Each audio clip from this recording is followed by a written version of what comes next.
$1 trillion and projected deficits of $8 trillion over the next decade. Most of this was the result of not paying for 2 wars, 2 tax cuts, and an expensive prescription drug program. On top of that, the effects of the recession put a $3 trillion hole in our budget. All this was before I walked in the door. Now,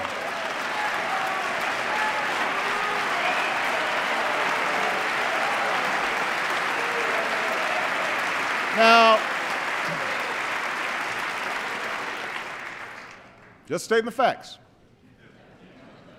Now, if we had taken office in ordinary times, I would have liked nothing more than to start bringing down the deficit. But we took office amid a crisis. And our efforts to prevent a second depression have added another $1 trillion to our national debt. That, too, is a fact. I'm absolutely convinced that was the right thing to do. But families across the country are tightening their belts and making tough decisions. The federal government should do the same.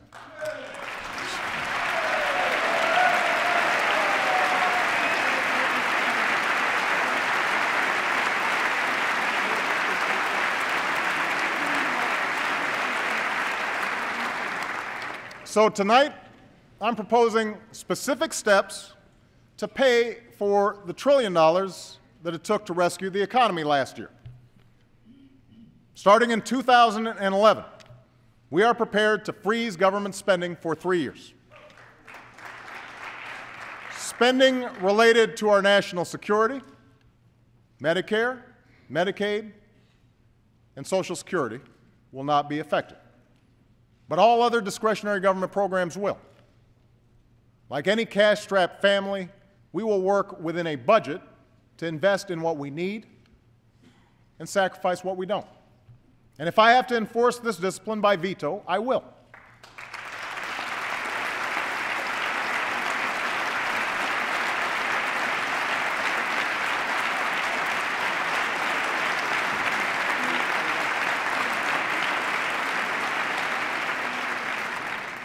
We will continue to go through the budget, line by line, page by page, to eliminate programs that we can't afford and don't work. We've already identified $20 billion in savings for next year. To help working families, we'll extend our middle-class tax cuts. But at a time of record deficits, we will not continue tax cuts for oil companies, for investment fund managers, and for those making over $250,000 a year. We just can't afford it.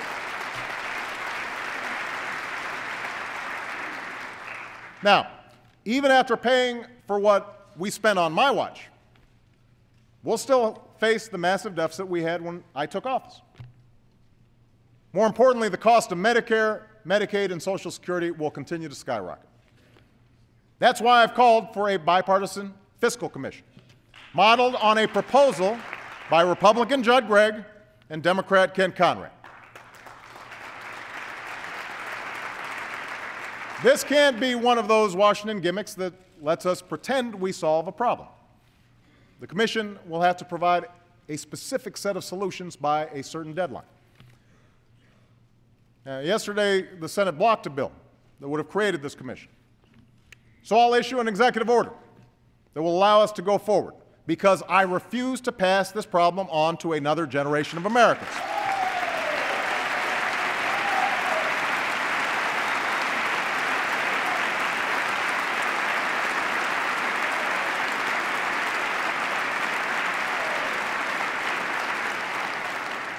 And when the vote comes tomorrow, the Senate should restore the pay-as-you-go law that was a big reason for why we had record surpluses in the 1990s.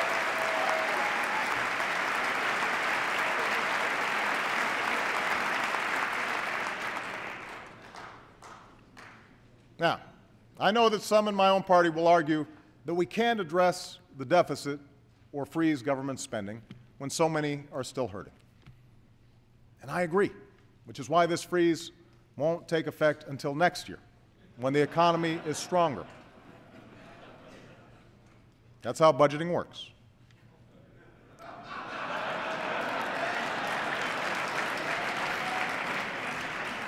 But understand,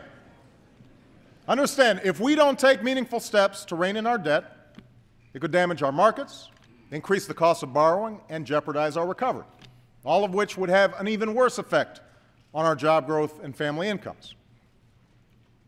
From some on the right, I expect we'll hear a different argument. That if we just make fewer investments in our people, extend tax cuts, including those for the wealthier Americans, eliminate more regulations, maintain the status quo on health care, our deficits will go away. The problem is, that's what we did for 8 years.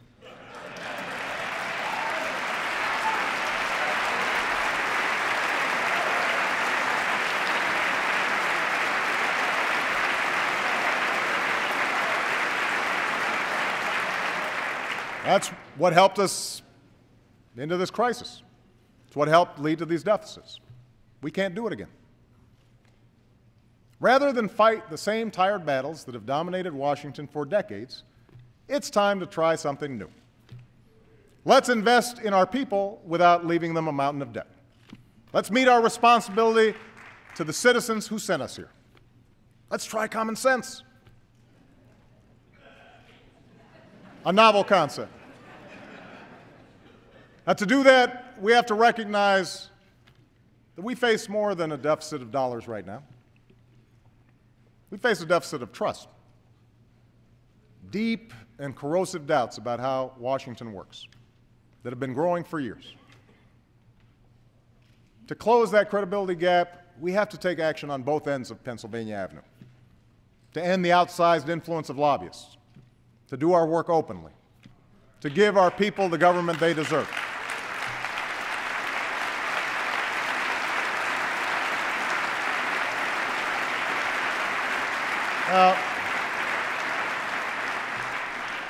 That's what I came to Washington to do. That's why, for the first time in history, my administration posts on our White House visitors online. That's why we've excluded lobbyists from policymaking jobs or seats on federal boards and commissions. But we can't stop there. It's time to require lobbyists to disclose each contact they make on behalf of a client with my administration or with Congress. It's time to put strict limits on the contributions that lobbyists give to candidates for federal office. With all due deference to separation of powers, last week the Supreme Court reversed a century of law that I believe will open the floodgates for special interests, including foreign corporations, to spend without limit in our elections.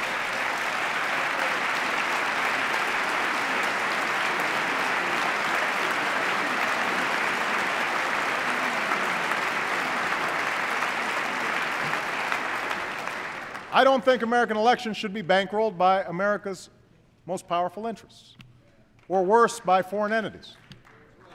They should be decided by the American people. And I'd urge Democrats and Republicans to pass a bill that helps correct some of these problems. I'm also calling on Congress to continue down the path of earmark reform.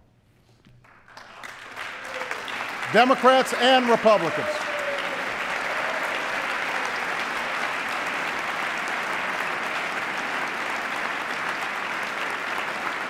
Democrats and Republicans, look, you've trimmed some of this spending.